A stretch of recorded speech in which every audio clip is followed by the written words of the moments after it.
رب العالمين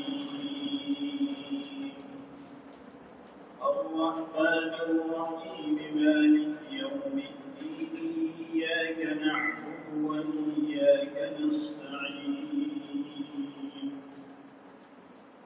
اهدنا الصراط المستقيم صراط الذين أنعمت عليهم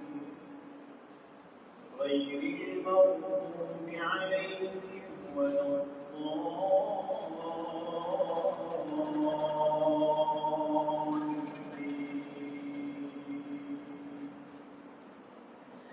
وننزل من القرآن ما هو شفاء